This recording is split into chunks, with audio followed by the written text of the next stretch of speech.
During a conversation with Metal Hammer, Slipknot guitarist Mick Thomson singled out Metallica's monumental 1991 self-titled record as the album that should not be, saying, "I understand now that I'm in a band that you have to stop repeating yourself or you'll be bored, but I loved those first 4 albums so much and I was horrified when I heard the Black Album. I felt insulted and didn't listen to them for years, but that's over now. Are there similarities to how Slipknot have changed? I don't think so, and besides, I certainly never cut my fucking hair."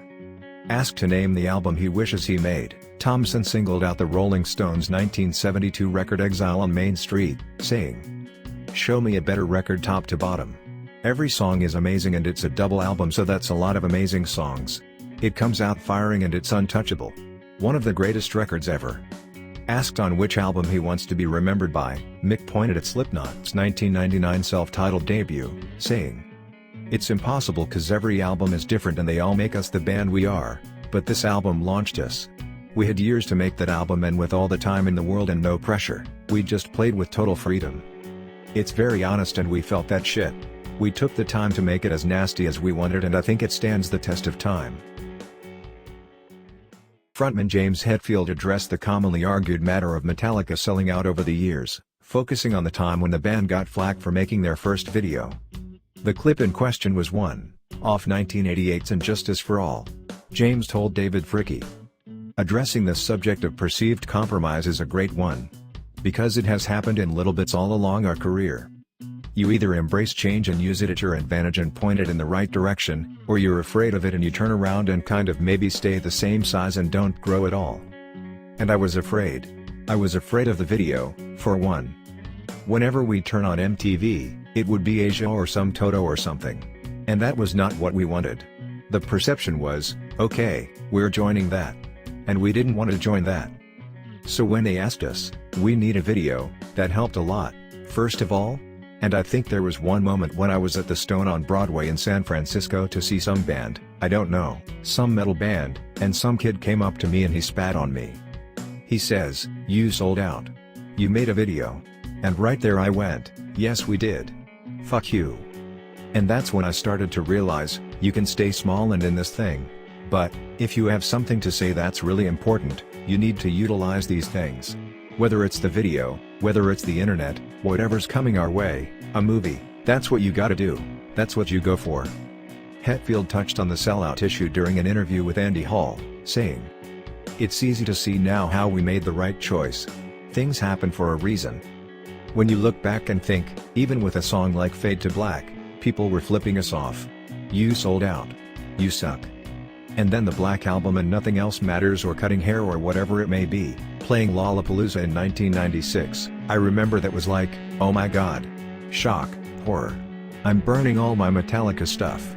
Napster, all this stuff. But when you look back, it's like, you know what? We did it 'cause we felt it was the right thing to do. It's as simple as that. We're artists and we're on a journey. If you want to be on a journey with us, please come along. Just don't complain too much, alright?" Kirk Hammett was asked on the Bailey and Southside podcast about his complete absence of songwriting contributions on Metallica's latest album Hardwired to Self-Destruct, to which he replied, "I don't know what happened. But you know what? I'm sitting on a mountain of music, right now, this second. I have totally overcompensated it. You want to write something that kind of like just keeps on giving people happiness, enjoyment, whatever. You want to write a piece of music that someone can just go to, and just continually get whatever they need to get out. And I think when you have achieved that, then that's real success. When you can be of service to someone through music and create something, I don't really want to call a musical product, but if you can come up with this experience that will long time afterwards continue to help people, and bring people joy and happiness in whatever small ways, then that's an amazing thing. For me, that's like, almost spiritual." Metallica guitarist Kirk Hammett took a defensive stance towards Lulu collaboration record, ranking it among the band's top quality efforts. As Hammett told The Verge, exploring the uncharted waters still comes as one of Metallica's top priorities, regardless of what the fans might think. "We're doing it for ourselves, man. Lulu is a really good example. I think that Lulu is some of the best stuff we've done. I mean, the song Junior Dad moves me to tears, and working with Lou Reed was such a cool, unique, and special thing for us. However, the Axeman did agree that the album isn't exactly too approachable. Maybe it's not for everyone, maybe it's a challenge for our fans, but for us, Lars, James, Rob, and myself, we loved doing it and it was such a great experience. We look back at it very positively. Kirk already pointed out that fans aren't remotely close to anyone's mind during the Metallica creative process. This of course wasn't a jab at the listeners, but a way to stress how things work among the ranks of metal titans. During the rest of the chat, Hammett drew an interesting parallel between the way modern musicians make a living and how things worked in the music world a century ago. It's ironic in that with the advent of this technology, making a living as a musician has kind of gone backwards. You can't just make records and expect to sell them and live off that.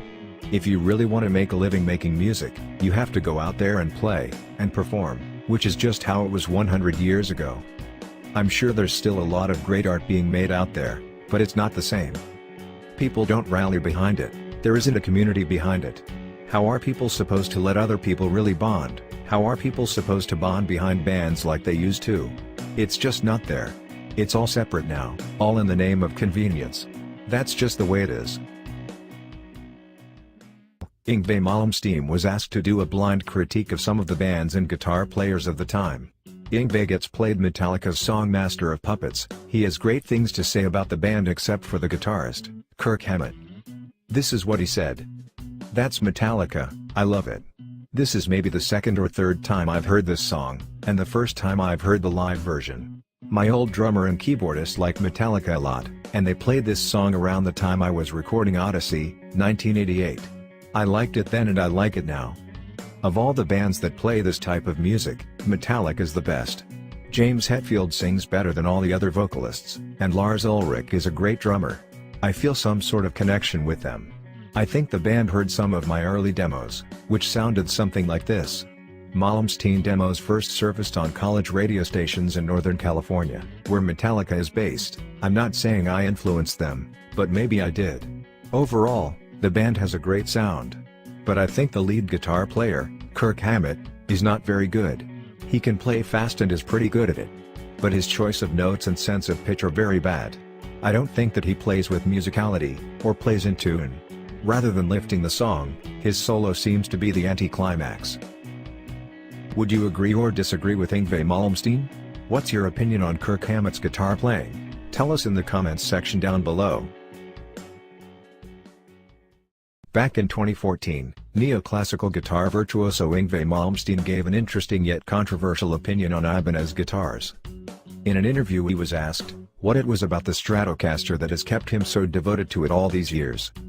He replied saying, "Well, it's kind of the original instrument, everything else is a copy of it, you know. All the Ibanez and stuff like that's just a copy. It's like a bad copy, really. It's the same design but it's a bad copy. I'm an original, very purist kinda guy," he added. "That's why I use Marshalls, Ferraris, whatever. I like the original stuff." He also said some interesting things about Gibson guitars. "Yeah, Les Paul's nice being a piece of furniture, it's nice to look at.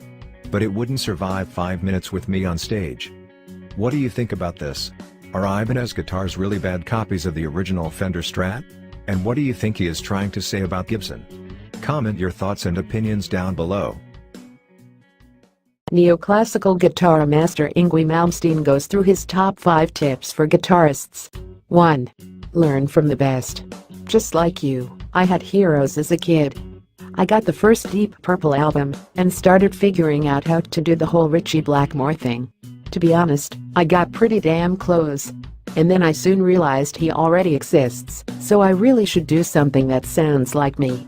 It's a really good thing to emulate someone in order to learn your trade. I actually think it's very important. But eventually, you might want to go somewhere else with it, and that's up to each and every individual. 2. Knowledge is power. You're going to laugh at this. I only play with my ears. I don't think about technique or scales or anything. I just think about what I sound like. I grew up in a very musical family and I knew how important it was to know all the theory.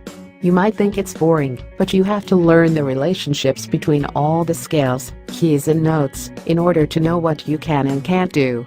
Say phrygian and diminished, they're all connected. A harmonic minor is also E phrygian dominant, but you could play diminished from F sharp every 3 frets, and you'll bring that flavor. It all becomes hardwired, and you soon stop thinking about it. 3. Open every door. When you play blues, you go into a certain mode, you know. The groundwork isn't actually that hard, it's all mathematical theory. You have the key to this door, and when you open it, there's a hallway with 100 other doors. Behind those doors are more doors, and it keeps going on. But you need the key to open that first door. Once you have that, you don't need to worry anymore. That's how you become an amazing improviser, and I feel that improvisation is one of the most important things to be a musician. All the great composers were great improvisers, they wrote it all down because they had to. That all comes down to knowing the theory. It's how you stay in the right place and never head anywhere you're not supposed to be. 4. Express yourself clearly. When I first came on this scene, way back when, people always used to say 2 things. Hey man, I can't believe you have no distortion on your guitar. And I have more gain on my shit than you could imagine, insane levels of it. I just make sure each note is clearly expressed. You do one, and then you move on to the next. Don't let them bleed into each other. The other thing people used to say is, you pick every note. I don't pick every note. If I did that, with the amount of gain I use, it would sound crazy. But it's not all legato either, there's no real system to it. I could pick every note if I wanted to, and sometimes do, if it's the sound I'm looking for. My solos sound like mini compositions. Some guitar players do repetitive things really fast, and I always felt that there should be a melody behind it, even if it's fast. People also used to say, wow, I can't believe how you wrote that solo. And I didn't write that solo, it was never written. Roll the tape, and off I go. It's completely improvised, even on the records. If there's a catchy phrase, sure I will use it, but more often than not, I play something a bit different. 5. Listen to the other instruments. I think since the late 50s, guitar players spend all their time in the bedroom listening to other guitar players. It went from Muddy Waters to Chuck Berry to Hank Marvin to Jimi Hendrix to Pete Townshend to Eddie Van Halen and so on. They were all fucking amazing. I love them, but they all had that in common with the exception of one, Alan Holdsworth, who took his lines from saxophones. I became infatuated with the classical violin, that ended up being my inspiration. It's a strange thing to say, because I've been on the road with Steve Vai and all those guys a few times. We've spent a lot of time together, and I've really gotten to know how they think, and they all have that in common, they love other guitar players. I'm not saying that's bad, I'm just saying it's something I see more often than not. You may run the risk of having slightly less identity, but I wouldn't want to knock anyone for that. I understand how it feels. When I was a kid, I wanted to be like Blackmore, because he was cool, but it's important for me to feel like I'm doing my own thing. Yngwie Malmsteen discussed his guitar pickup preference with Amit Sharma, saying, single coils have this magnetic window that's more direct and precise. It reminds me of a Paganini Vivaldi violin sort of sound. It starts pure and ends pure. It gives your hands much more of a factor in the sound, how you pitch the notes, bend them and so on. If you suck, you're gonna suck real bad, and if you play well, it's going to sound really good. Using double coil pickups kills a lot of the guitar tone, you lose the acoustic mechanics. With my single coils driven through the Marshalls and overdrive, it sounds massive. Focusing on gear in general, Yngwie noted, I've used Fender Strats with Marshalls since forever. Since I last played London, I've switched to my YJM Seymour Duncan pickups, and I also have a Fender YJM overdrive pedal, which is fairly new. It's all based on what I've loved before, nothing is new. When it comes to guitar gear, I am pretty set in my ways. I've been playing for eons now, but way back I remember Eddie Van Halen came out, and I loved his playing, he was amazing. But then everyone started copying his guitars with Floyd's, and I didn't. In an archived 1985 interview that's been made public online, guitar virtuoso Yngwie Malmsteen shared his detest towards metal music, calling it all sorts of nasty names. The chat is indeed an old one, but it offers an interesting insight on 22-year-old edgy Yngwie. Yngwie Malmsteen told interviewer Steve Newton, as far as I'm concerned heavy metal is a very primitive, and in my opinion not very necessary form of music. that could be extinct, as far as I'm concerned. I really detest it. It's disgusting, and it's really boring, and it's very low, and it's totally free from any intelligence or logic or emotions. It's all crap, and it's for little frustrated pre-puberty kids. And I'm really fed up with it. Why do you think Yngwie Malmsteen had such a strong hate for metal music back then? Tell us your thoughts in the comments below. In other more up-to-date news, Ritchie Blackmore recently shared his thoughts on Yngwie Malmsteen, saying great things. I know him, and he's a very nice guy. Excellent guitar player. A lot of people have kind of questioned his angle, but he obviously knows his stuff. He might be a bit too tall, but that's my only criticism. I did meet his mother in Sweden, a very nice woman who reminded me of my mother back in England. So Yngwie and I get on fine. He's like a family member. I definitely think he's probably the best at what he does and, for what it's worth, the fastest. And he doesn't play the typical blues, minor kind of interpretations. He knows his scales. It's more interesting.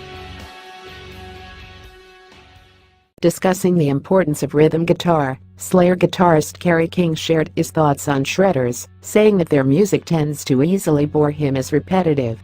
He tells Total Guitar, I think a lot of the shredder-type players, and I don't mean everybody, they're not very good songwriters.